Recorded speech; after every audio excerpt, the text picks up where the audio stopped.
The year is 840 AD, and Louis the Pious is dead. He had ruled for over 26 years, surviving 2 acts of penance, 3 rebellions, and countless other threats within and without his sprawling realm. Now, Charlemagne's crown passed to his grandson Lothair. Twice Lothair had risen up against Louis the Pious, and twice he had been defeated. Lothair was blessed with the good fortune of having a forgiving father, but not the great fortune of having no rival brothers. In his final will and testament, Louis the Pious reconfirmed his younger son Louis, known as Louis the German, as King of Bavaria, and his youngest son Charles, known as Charles the Bald, as King of Aquitaine. Lothair effectively got what was left, a long expanse of land stretching from the North Sea to the Mediterranean. He was smack dab in the middle of his 2 brothers, and his relationship with them was complicated, made all the more so because now they were meant to answer to him instead of their father. Little wonder then that before anyone had even finished mourning Louis the Pious, war broke out between his 3 sons, set off by Lothair's attempt to claim the entirety of the empire for himself. Meanwhile, a new threat loomed on the horizon. That very same year, in distant Ireland, a band of Vikings took the unprecedented step of seizing Dublin and wintering there. Soon, other Vikings would follow their example, though they turned their attention to greener pastures, whose inhabitants alternatingly referred to them as Northmen or Danes, or, most interestingly of all, as Ashmen or Osculmani, because of the ash wood used for their dreaded longboats. With these dragon-proud marvels of medieval engineering, the Osculmani would sail up the Seine, Rhine, and Elbe into the trembling heart of Francia. It was as if an entire continent's bloodstream was suddenly infected with fear and despair. By the time the Ashmen's bloody work was finished, little would remain of Charlemagne's empire except a dismembered, gangrenous corpse, its bowels spewing forth kinglets in the words of a Benedictine monk who bore witness to it all. The monk had no way of knowing that these spore-like kinglets carried the germ of a new order and a new age, the age of feudalism. 7 years earlier, there had come a brief moment when Lothair succeeded in taking control of the empire from his father, Louis the Pious. But he had overreached, and his brothers made it clear that they were not willing to be his junior partners. Now, history repeated itself, with Louis the German and Charles the Bald banding together to oppose their older brother. Yet, the authors of the definitive book on the period, the Carolingian world, warn us against the notion that the conflict was inevitable. They said, quote, "The civil war of 840 to 843 resulted from fraternal suspicions and ambitions which had simmered throughout the 830s and now erupted unrestrained by any consensus on how power should be divided between members of the dynasty. The lack of consensus was not inevitable. Brothers, even royal brothers, do sometimes get on with each other, but the preconditions for discord had been created by the actions of the aging Louis the Pious himself. Driven by Louis's desire to carve out a kingdom for Charles the Bald, as well as his periodic need to punish his other sons for their contumacy, i.e. disobedience, by restricting their future share in power and territory, no fewer than 5 imperial division plans were promulgated between 829 and 839. End quote. It's worth adding that Louis the Pious's elevation of Charles the Bald meant that Lothair was joined by his nephew Pepin II. Since Pepin had been passed over as King of Aquitaine in favor of Charles, he saw the conflict as the golden ticket to claiming his birthright. For the next 3 years, this fratricidal conflict raged on, but its most decisive engagement came in its first phase. In 841 AD, the pivotal Battle of Fontenoy was fought, and it would haunt the Frankish psyche for decades to come. All 4 Carolingian claimants were present at the battlefield, and given the considerable human cost incurred, each of them was lucky to be able to walk away from it. The outcome was a Pyrrhic victory for the little brothers, Louis the German and Charles the Bald. Though we lack reliable estimates about the number of combatants and casualties, it is safe to say that the event was virtually unprecedented in these respects.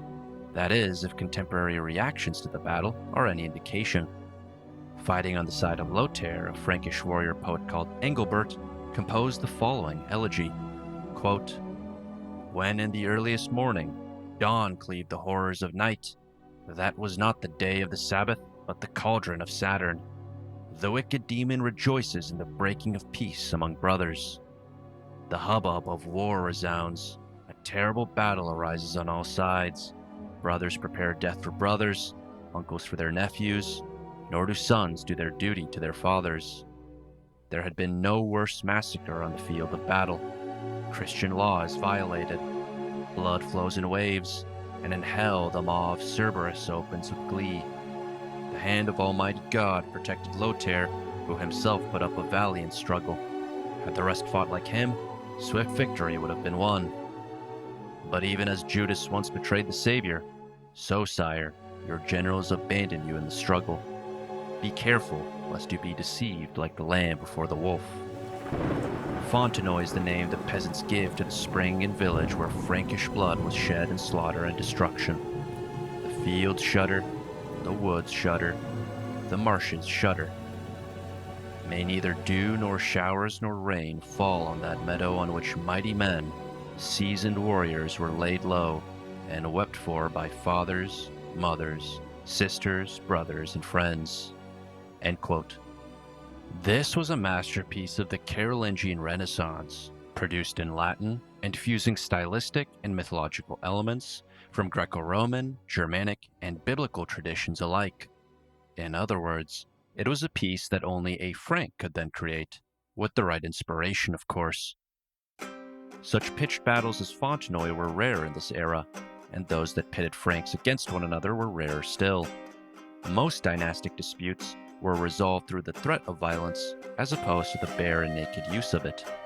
Fontenoy was different, and in its aftermath the desperate and defeated Lothair turned to plundering undefended settlements like some scraggly Alsatian cur sniffing for scraps.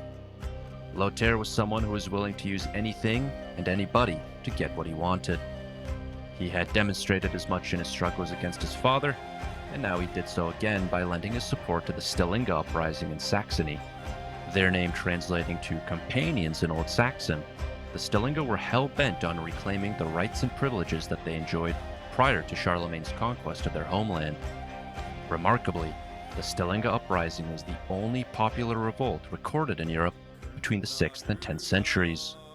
The key word is popular, meaning a revolt undertaken by the common people for a common purpose, in contrast to the many rebellions mounted in support of one pretender claimant or another.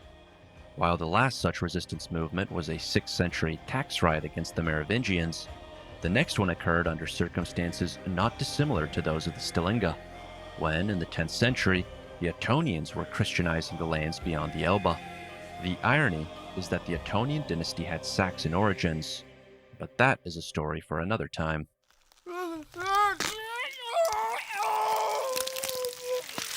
For now, it suffices to say that popular revolts did not have a good track record in the Middle Ages. The Stellinga were summarily crushed by Louis the German, who had their ringleaders rounded up and executed before the rest of them were turned over to his aristocratic Saxon collaborators. In the summer of 843 AD, the Carolingians finally declared a truce, culminating in the so-called birth certificate of Europe, the Treaty of Verdun. This treaty confirmed the trifold division of the empire, and each constituent part, or kingdom, was now christened with a new name. Charles the Bald's kingdom became known as West Francia, roughly corresponding to the country of France. Louis the German's kingdom became East Francia, equating to, you guessed it, Germany. And lastly, Lothair's kingdom became Middle Francia, a future battleground for these same nations. Out of all the Carolingian claimants, Pepin II, the nephew of the three brothers, fared the worst.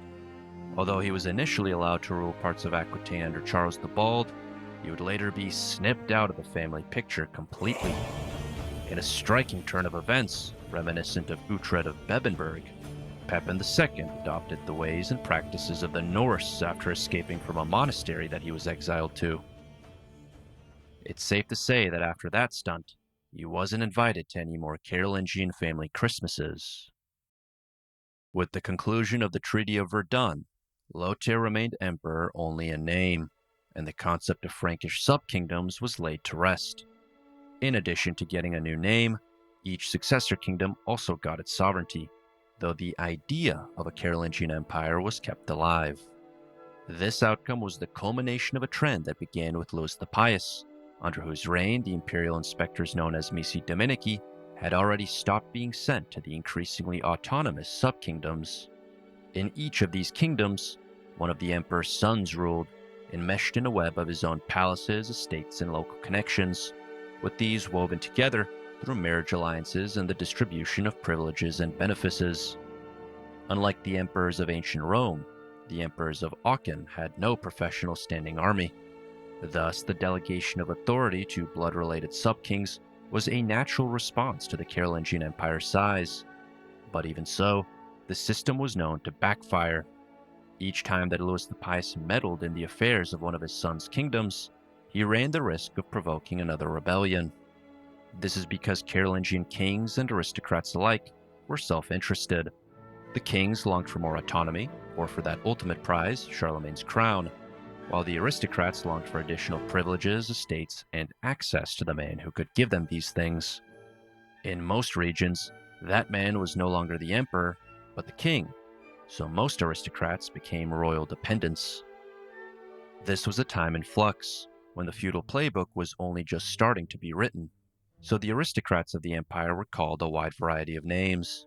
Names like Fideles, the faithful, Potentes, the powerful, Illustres, the illustrious, Proceres, the near, and Vassi Dominici, the servants of the Lord. These names were used alongside more formalized titles of office, such as Dux for Duke, Comes for Count, and Marchio for Marcher Lord. Needless to say, these names carried the germ of feudalism, but there were nonetheless a couple of key distinctions between the aristocrats of this period and the later Middle Ages. First of all, Carolingian Vassi, even those referred to as comites or counts, did not always hold land. Some spent almost the entirety of their lives in the orbit of the Carolingian family, only departing from their side to carry out ad hoc missions on their behalf. Secondly, as pertains to those who did hold land, the estates under their control were benefices, not fiefs. Technically, these were not hereditary possessions, but as the 9th century progressed, a kind of ossification took place. In imperceptible degrees, benefices became fiefs, and it became almost impossible to dislodge counts and dukes from their ancestral holdings. In truth, this process may have begun even earlier than that. Recently, scholars have shed light on the many continuities linking the Merovingian period to the Carolingian one, the composition of the nobility foremost among them. Traditionally, it was thought that the Carolingians wiped the slate clean, forging a new aristocratic order out of the mounted warriors who won them their great victories, a straightforward exchange of military service for lands and titles. While there were surely examples of this, it is now believed that more than a few Merovingian-era families succeeded in clutching onto power despite the change in Frankian ownership, a Dark Age version of the rich getting richer. The traditional explanation can also be squared with the new one, in the sense that furnishing oneself with a horse and armor was not something just anyone could do. It required considerable wealth and training to fight on horseback, as evidenced by the sort of maneuvers on display at the war games staged by Louis the German and Charles the Bald. One of their favorites was the medieval equivalent of chicken, with two horsemen racing toward one another at full speed before pivoting last minute to avoid a collision. This new understanding of the Carolingian aristocracy helps explain why Charlemagne's family went to such great lengths to justify their assumption of power from the deposed Merovingians. In effect, Charlemagne's establishment of an empire may have had much to do with simply proving to all the Franks why his family deserved to be on top. It is a testament to this family's success that for almost the entire 9th century, every outbreak of Frankish rebellion equated to a dynastic struggle. That is, no malcontent faction in any corner of the Carolingian kingdoms dared to suggest placing someone other than a descendant of Charlemagne on the throne. Compared to Louis the Pious's Ordinatio Imperii, with its insistence on an imperial overlord, the new status quo that developed after the Treaty of Verdun surprisingly proved to be more stable than what preceded it. While this new system did not preclude further conflict altogether, the Carolingians experienced nothing like the bloodletting at Fontenoy, at least for a while. One mechanism used to promote fraternal harmony was the series of summits that each Carolingian king regularly attended, during which disputes were addressed, compromises struck, and new treaties and capitularies drawn up. Between 843 and 887 AD, something like 70 summits were held. One of these summits, taking place in 847 AD, took the tone of a family therapy session. It was called to order in the following way, quote, "Concerning the peace, concord, and harmony of the three brother kings, that they should be united by true and not false bonds of love." End quote. That same year, Lothair wondered aloud about what devil had gotten into him and his brothers in the preceding decade to have made them behave so viciously to their father and to each other. As of now, it seemed that devil had been exorcised. But make no mistake, these were the same sly foxes as before, only now they had to play by the rules of a more subtle game. Its prize was the same one it had always been, and the remaining chapters of this family saga furnish us with plenty of examples of intrigue and intimidation being used in pursuit of that prize. The truth is that neither Lothair nor any of Louis the Pious' successors definitively gave up on the aspiration to recreate Charlemagne's empire, not just in spirit, but in the flesh. In Middle Francia, Lothair ruled for the next 12 years as the nominal emperor, the territorial integrity of his kingdom undermined by the Alps which cleaved Middle Francia in two. That is why Lothair left the governance of Italy to his son Louis, known as Louis the Younger. Crowned as co-emperor and king of Italy by the Pope in Rome, Louis the Younger's reign would coincide with fresh Saracen incursions into Italy, which reached as far north as the Eternal City itself. Although much is made of the era's Viking raids, those undertaken by Saracens were also a growing concern. The term Saracens was at this time a kind of catch-all term for Muslims, in this case, those who came from North Africa. In 846 AD, Rome was spared another sack by the Aurelian Walls, which single-handedly prevented these Muslim raiders from inflicting a humiliating defeat on the very epicenter of the Christian world. In the wake of this raid, the Saracens unfortunate enough to be captured were forced into manual labor, ironically taking part in the construction of the Leonine Walls. These walls were the latest fixture to Rome's system of defensive fortifications, indicating that the successors to St. Peter had learned their lesson. They could no longer count on a Carolingian to save them. Nonetheless, the event prompted an aging Lothair to belatedly head to Italy, the last time he would do so. In his defense, he had been preoccupied with putting down a revolt in the nearby region of Provence, all while the Vikings raided his lands in Frisia. Clearly, things couldn't go on this way. In 855 AD, Lothair approached death at almost precisely the same age as his father, Louis the Pious, and he declared that his lands were to be divided 3 ways between his sons, thereby dissolving the unwieldy kingdom of Middle Francia. In addition to being nominal emperor, his eldest son Louis the Younger would be king of Italy, while Lothair's younger sons Lothair II and Charles would split his remaining lands between them. Charles, also known as Charles of Provence, died early, and his lands were further subdivided between the 2 brothers. Since he was only a child when he had ascended to the throne, reigning for not quite 10 years, Charles of Provence is not remembered for much. A regent ruled in his name, and despite the kingdom's southerly position, it became the target of Viking raids. This because the Norse were capable of navigating not just the open sea, but rivers also. The drafts of their longboats were shallow, enabling them to operate with an unprecedented degree of mobility even in the guts of the Carolingian Empire. By comparison to Charles of Provence, Lothair II's reign was a more memorable one. He ruled over a kingdom that did not yet have a proper name, though it eponymously came to be called Lotharingia. The lands of this kingdom were the ancestral power base of the Carolingian family, encompassing the vaunted city of Aachen.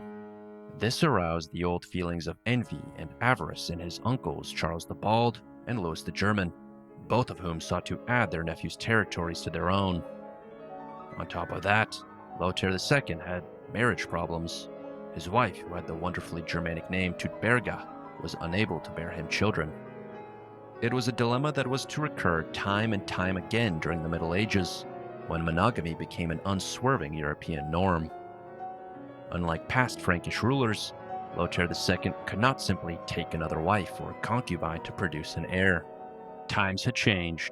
Even Lothair II's great-grandfather, Charlemagne, had to abide by this new standard, passing over his illegitimate male children and entrusting the realm in its entirety to the safekeeping of Louis the Pious. But Lothair II did have a mistress named Waldrada, who had already borne him children, so he made the annulment of his marriage his primary objective. After accusing his wife Tudberga of sodomy, abortion, conception through witchcraft, and for good measure, incest with her brother, Lothair II cruelly subjected her to a trial by ordeal, the medieval world's euphemism of choice for torture. In an age that predated modern judges and juries, trials by ordeal were used to determine innocence and hinged on the concept of divine intercession. Some involved straightforward duels to the death, while others incorporated the natural elements, namely water and fire. Depending on the occasion, the accused might be doused with boiling oil, submerged underwater inside a barrel, or forced to walk over hot coals. Sometimes, defendant and plaintiff alike participated in the ordeal. They might, for example, be instructed to make the shape of a cross with their arms, and the fate of the accused was determined based on which of these two parties could hold the position longer. Although there were attempts by Louis the Pious to abrogate the use of these trials, they would become a permanent fixture of the Middle Ages. In the case of Lothair II's wife, Tudberga, she was made to undergo a trial by boiling water. And after surviving the ordeal, she was proven innocent and allowed to walk away from it a free woman. Unsatisfied with God's judgment, Lothair II made a number of concessions to his relatives with the hope that they would acknowledge his children by Waldrada as the legitimate heirs to his lands and titles. For her own safety, Tudberga appealed to the Pope and took refuge in the court of her husband's uncle, Charles the Bald. Lothair II's marriage was consequently reconfirmed, and he was threatened with excommunication should he disobey. The next pope proved more pliable, and after Lothair II made a trip to see him, it looked like his marriage annulment would finally be granted. But on his way back home, Lothair II suddenly became ill and died. The Italian summer had bested him in a trial by fever. Because Lothair's children by Waldrada were considered illegitimate, his uncles Charles the Bald and Louis the German swooped down on his lands like two hyenas splitting the carcass of a bison. The result was the 870 AD Treaty of Meissen, the third major partition of the Carolingian Empire. Because Lothair II's brother, Louis the Younger, had been preoccupied with wresting control of southern Italy from the Saracens, he missed his shot to get a piece of Lotharingia for himself. Interestingly, there had come a moment during his conquest of southern Italy that the nominal emperor Louis was brought into contact with the Byzantine emperor, that other claimant to the legacy of ancient Rome.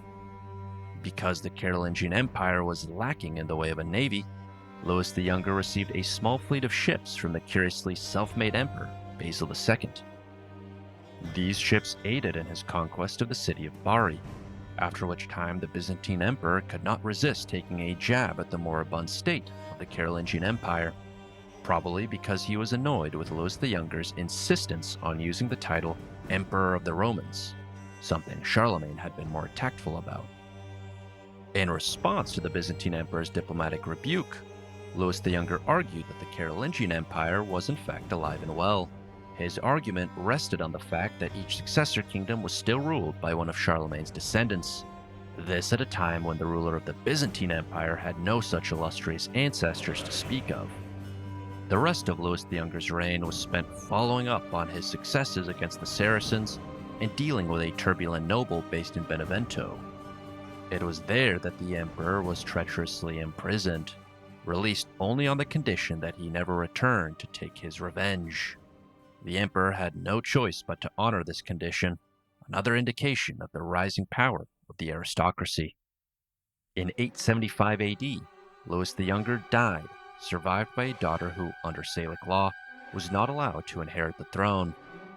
As such, preparations had been made to hand the Kingdom of Italy to his cousin, Charlemagne, the battle-tested son of Louis the German. But due to the last-minute intervention of Charles the Bald, this was not to be. After sweeping into Italy at the head of an army, the youngest of Louis the Pious' sons asserted control over the region and assumed the imperial crown.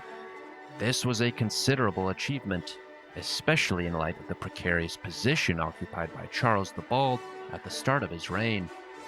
Compared to his older brothers, who had been long established in their respective realms, Charles the Bald had assumed power in the westernmost portion of the empire with little in the way of local connections or political clout. As king of West Francia, Charles the Bald had to grapple with an ascendant aristocracy, repeated rebellions, rival claimants, and increasingly frequent Viking raids. After mounting an unsuccessful expedition into the untamed region of Brittany, Charles was cowed into issuing a capitulary that made significant concessions to the clergy and nobility, who were becoming increasingly entrenched in their holdings. At a time when West Francia most needed a warrior king, Charles the Bald failed to deliver. Very much his father's son in these respects, he was more interested in studying theology, hagiography, and his family's history, even if his court was not nearly as brainy as Charlemagne's. In reading accounts of Charles the Bald's reign, one wonders how the old-timers would have fared. If either of his namesakes had been in his shoes, they have turned things around. Given the intense interest Charles took in his family's past, he no doubt asked the same question. But like with his father, we can say of Charles the Bald that he did his best. After the Vikings besieged Bordeaux in 847 AD, then under the control of Charles' nephew, Pepin, the king's arrival in the region allowed him to consolidate his control over it. In times as turbulent as these, one problem could often be used to solve another.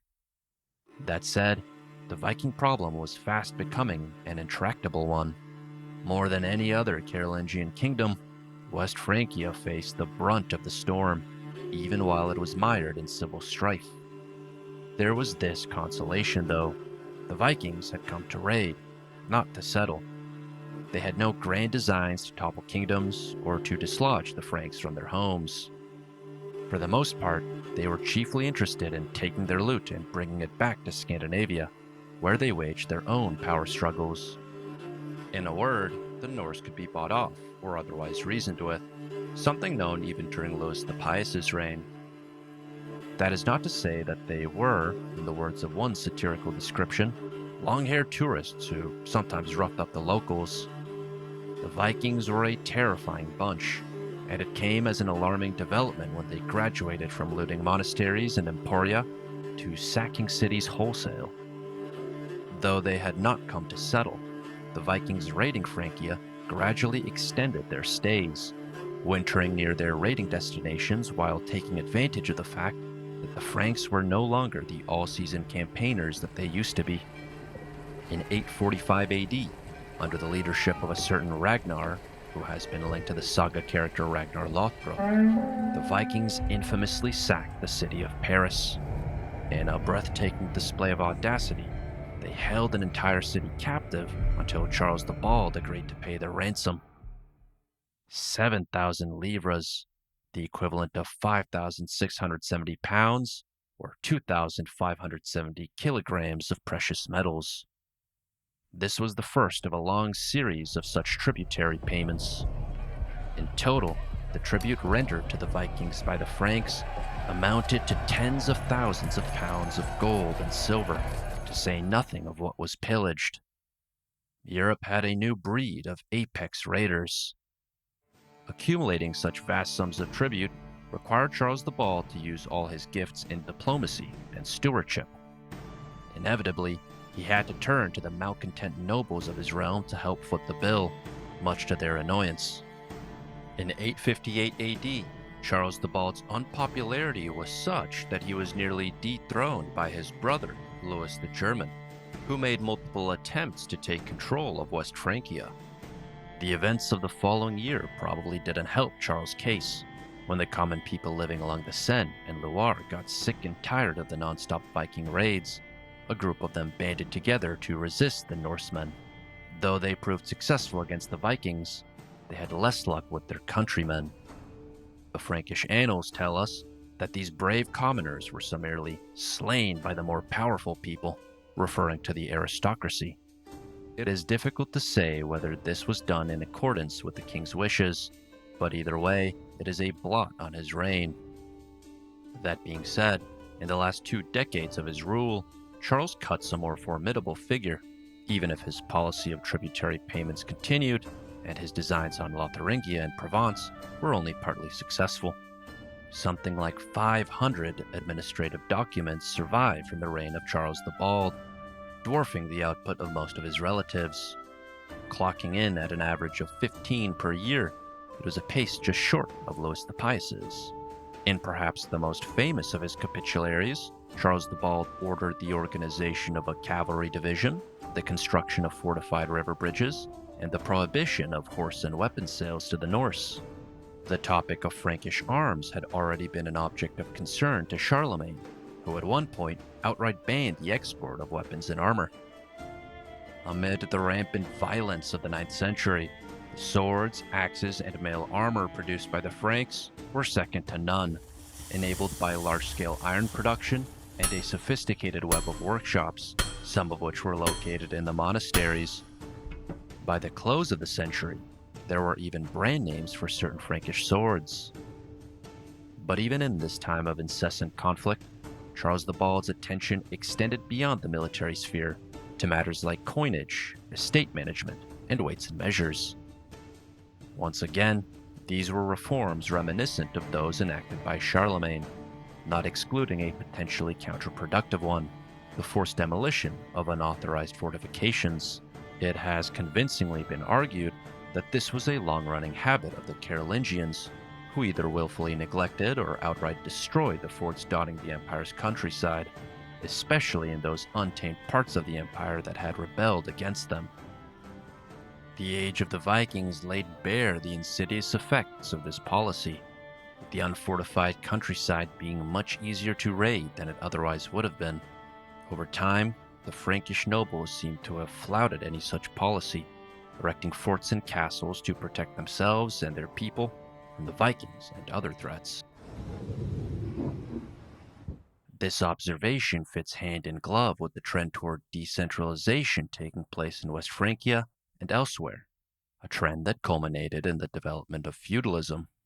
However, in the case of Charles the Bald, it has recently been argued that his demolition orders referred not to permanent strongholds, but rather temporary field fortifications, chipping away at the traditional narrative. In any case, none of this meant that the King of West Francia ruled unopposed in the last 2 decades of his reign. In a callous act that echoed his father's most infamous deed, Charles the Bald had his own son, Charlemagne, blinded after a failed rebellion. Charles knew well what sort of backlash his father had faced for blinding a nephew. The fact he took such drastic action anyway suggests his youngest son, Charlemagne, was a serious threat to his rule. The rebellion had been Charlemagne's last-ditch attempt to gain secular authority after he was tonsured at the age of just 5, an early precautionary measure that proved fruitless. We now reach the twilight years of Charles the Bald's reign, and the events that followed proceeded at a breathless pace. Following the death of Louis the Younger in the year 875 AD, Charles successfully asserted control over Italy, and with it, the empire. But since his older brother Louis the German still ruled East Francia, Charles' control over the empire was only nominal. Soon, Charles declared his intention to renew the empire of the Franks and the Romans, and this seems to have provoked Louis the German to invade West Francia. But this invasion was unsuccessful, and by 876 AD, Louis the German was dead. This made Charles the Bald the last surviving son of Louis the Pious. After his brother's death, Charles was closer than ever to restoring the empire, taking the fight to the last remaining holdout, East Francia, only to be thwarted by Louis's sons at the Battle of Andernach. This was a battle on the scale of Fontenoy. Had Charles the Bald been successful, it would have been the first time since 840 AD that the empire was reunited in its entirety. In the event, the defeated emperor set his sights on Italy after the Pope in Rome, not quite giving up on the chimera of a swashbuckling Carolingian savior, asked for his aid against the ever-encroaching Saracens. Then, suddenly, in the year 877 AD, Charles the Bald drew his last breath in the crisp alpine air of Mont-Cenis, the very same mountain passage crossed and recrossed by Pepin the Short and Charlemagne alike. Now West Francia passed to Charles' eldest son, Louis the Stammerer, while Italy went to Carloman, not Carloman the blinded son of Charles the Bald, but Carloman of Bavaria, the eldest of Louis the German's sons. You may recall that it was Carloman who had been set to inherit Italy in the first place, until his uncle Charles the Bald swooped in and claimed the kingdom for himself. Many years ago, as a mere teenager, Carloman had fought beside his uncle and his father when they had been united against their older brother Lothair I. This had been the start of an impressive military career for Carloman, who later earned the nickname Bellicosissimus, meaning most warlike, or in the modern translation of historian Eric Goldberg, real ass-kicker. But Carloman was soon forced to grapple with the fact that even ass-kickers get old. Within 2 years, the 50-something Carloman suffered a stroke that rendered him unable to speak. Though he possessed an erudition that enabled him to fluently communicate through the written word, Carloman was forced to vacate power all the same, dying shortly afterward. His 2 kingdoms went to his brothers, Bavaria to Louis III, also known as Louis the Saxon, and Italy to Charles III, ignominiously known as Charles the Fat. Neither Louis the Saxon nor Charles the Fat had been named a king during the lifetime of their father, although each acted like one. The authors of the Carolingian world explain why this was, saying, quote, "Just as Charles the Bald had come up with a novel measure to minimize the inherent dangers of dynastic politics, the tonsuring of Carloman, so Louis the German improvised to prevent rebellions by refusing to crown his sons as kings." Louis and Charles were poachers turned gamekeepers, whose memories of the 830s made them wise to the ambitions of their own sons. Unfortunately for them, such constitutional niceties did not carry decisive weight. A century of Carolingian history had taught the sons of kings that they were kings themselves, whether they were given the title formally or not. End quote. Louis the German had undermined this half-hearted policy by giving his sons command over armies and territories in his realm, and these they used to repeatedly mount rebellions against their father. In case you're thinking that Louis could have circumvented such a problem by keeping his sons away from the reins of power altogether, consider the instructive example of Charles the Bald's tonsured son, Carloman. His confinement in a monastery had done nothing to prevent the outbreak of a rebellion in his name. Additionally, there were the realities of time and space. Though the Carolingian realm had fractured multiple times since the death of Louis the Pious, its successor kingdoms still tended to be too large for any one man to rule alone. Unlike the Romans and the British, the Franks did not have an empire with a clearly defined core periphery system. Aachen was no Constantinople or Baghdad, and after Louis the Pious, it traded hands frequently. Instead of a glittering seat of government, the Carolingian kings had an expansive real estate portfolio, their system of palaces, estates, and monasteries enabling frequent circuits around their respective realms. Louis the German is a prime exemplar of this type of itinerant ruler, traversing almost 1,000 miles during a marathon 3-month span of his reign. This period was spent arbitrating quarrels and holding assemblies, along with a healthy dose of game hunts and feasts, of course. But such a pace was not usually sustainable in the pre-modern era.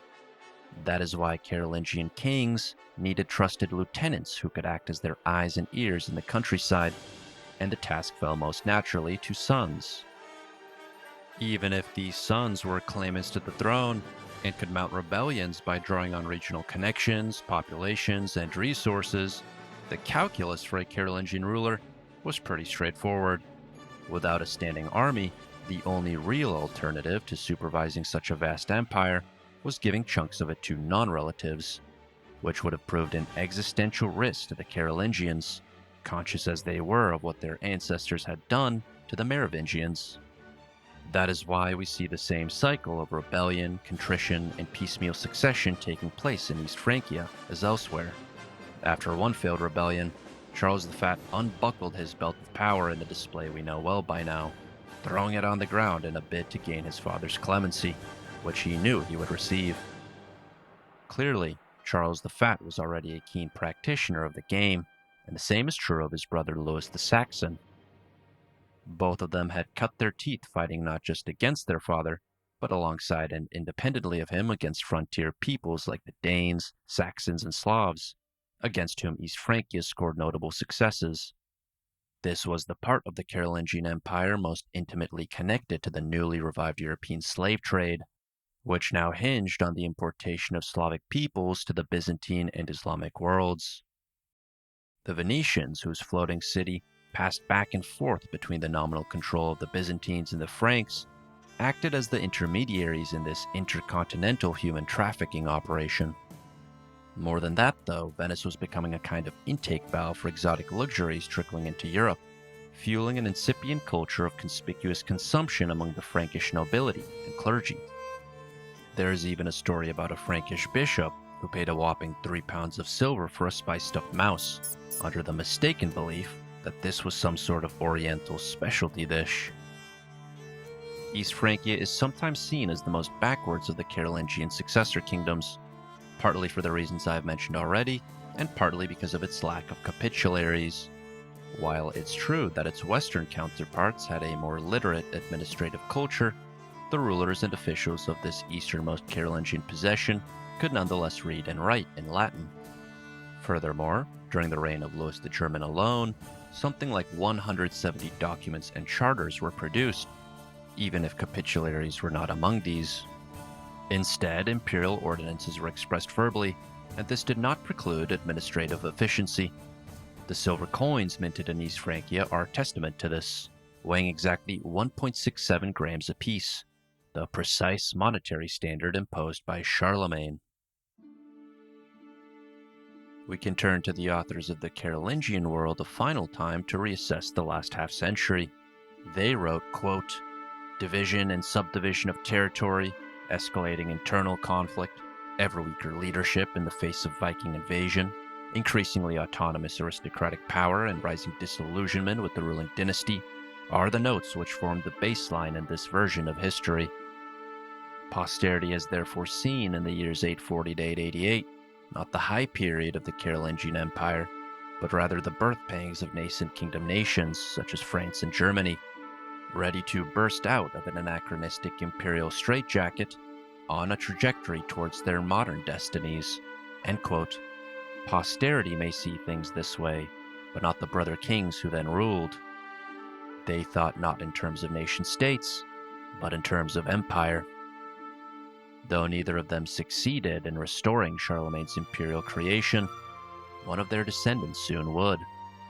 As mentioned already, the death of Louis the German's son, Charlemagne, meant that his brothers Louis the Saxon and Charles the Fat ascended to the thrones of Bavaria and Italy respectively.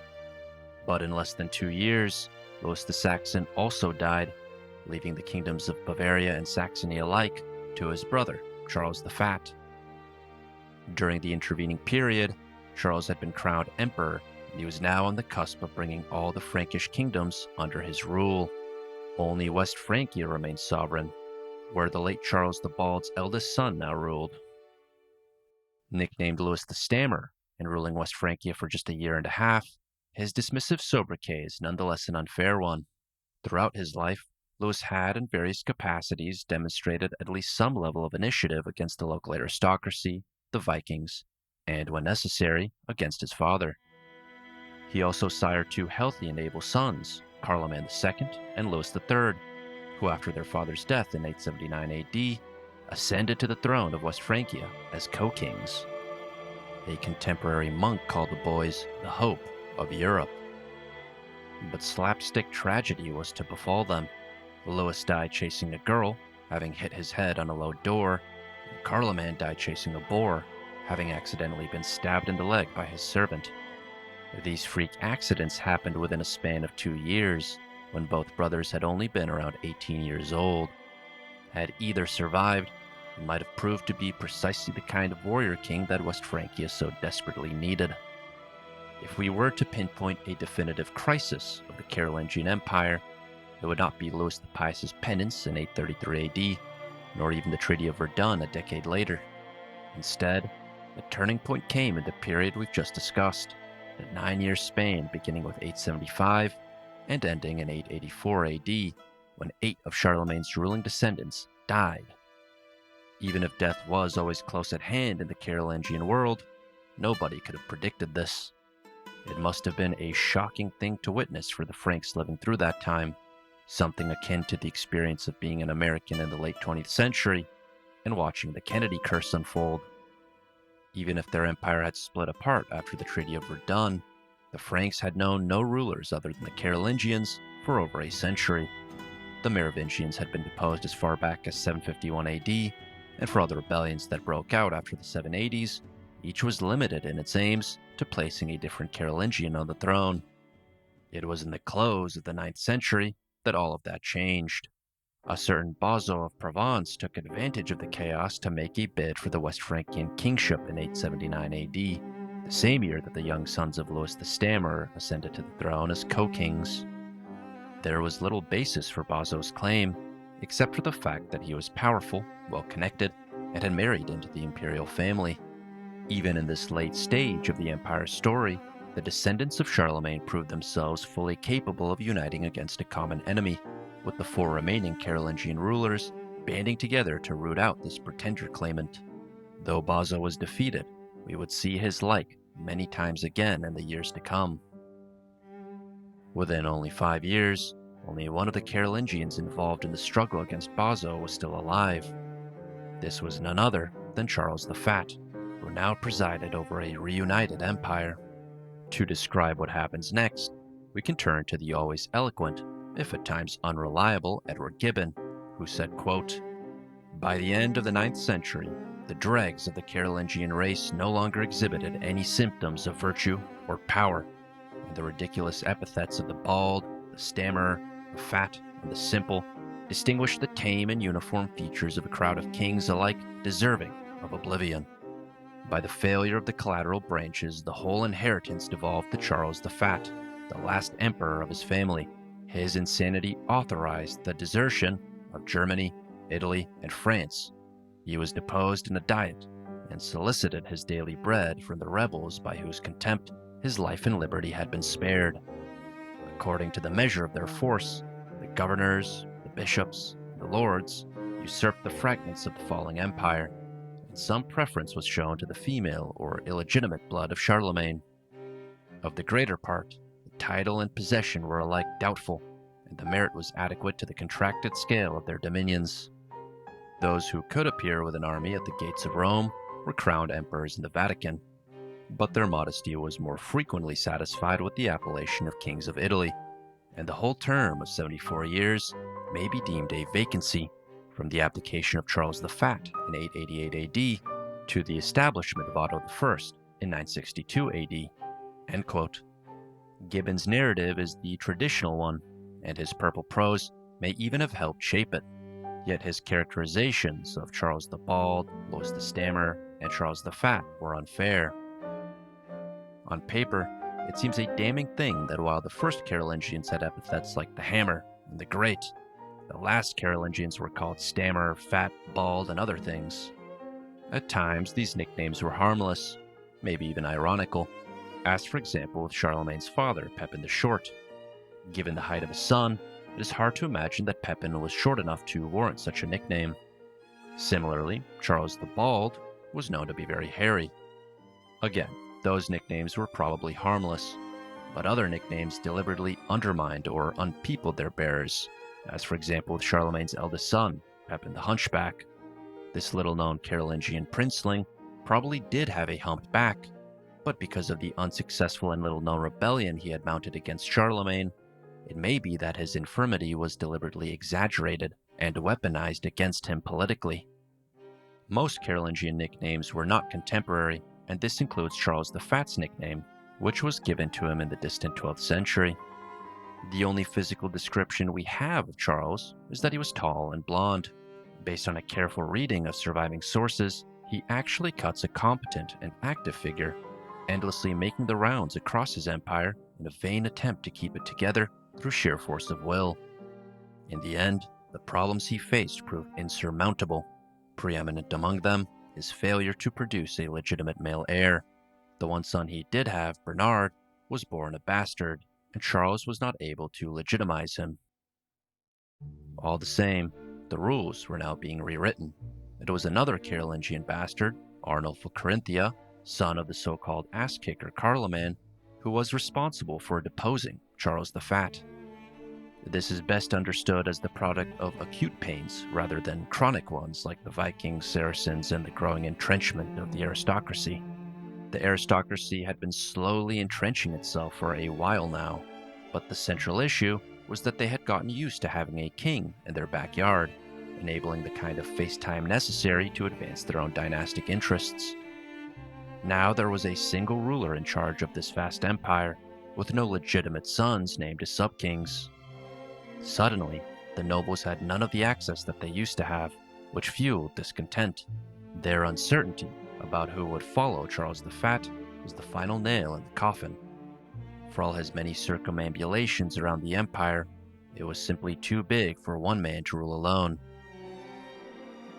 After being deposed and exiled to Alemannia, Charles sent his traitorous kinsman, Arnulf of Carinthia, the relic of the True Cross, a reminder of the oath of loyalty Arnulf had made him in sight of God.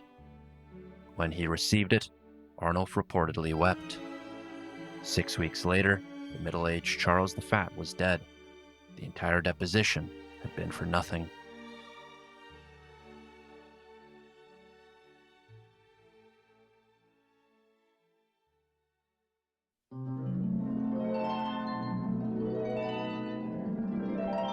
A Latin poem entitled Vision of Charles the Great recounts a dream the old emperor had, one that foretold the fall of the empire. The dream demanded every ounce of erudition the emperor had. In it, he was accosted by a sword-bearer whose blade was engraved with 4 mysterious words. When he awoke, Charlemagne immediately recorded these words of ancient Germanic origin on the writing tablets he habitually kept by his bedside. He then took the tablets to his learned court so as to decipher the meaning of the words. These were the leading luminaries of the Carolingian Renaissance, the most brilliant minds in all the realm, but each of them was dumbfounded. The wisest, Einhard, suggested that it would be the sword-bearer himself who revealed the word's meaning. At that point, Charlemagne understood. He himself was the sword-bearer. The first word referred to the abundance Charlemagne had won, and the second to diminishing abundance after his death.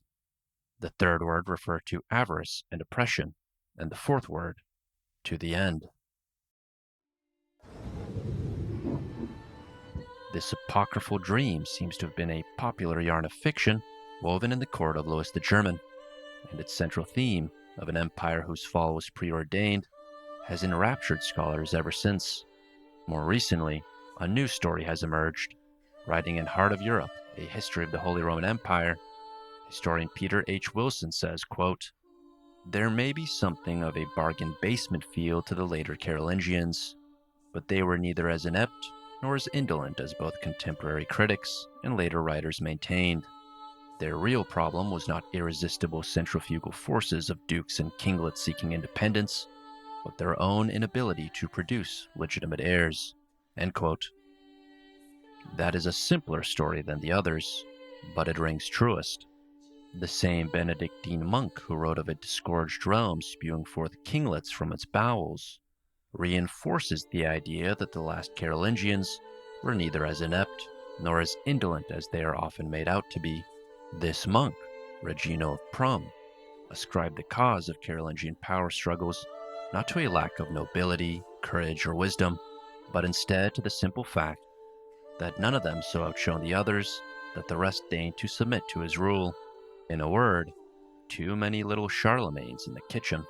Had the last of them begotten a new generation to pass the torch to, the odds are that this dynasty and this empire would have survived.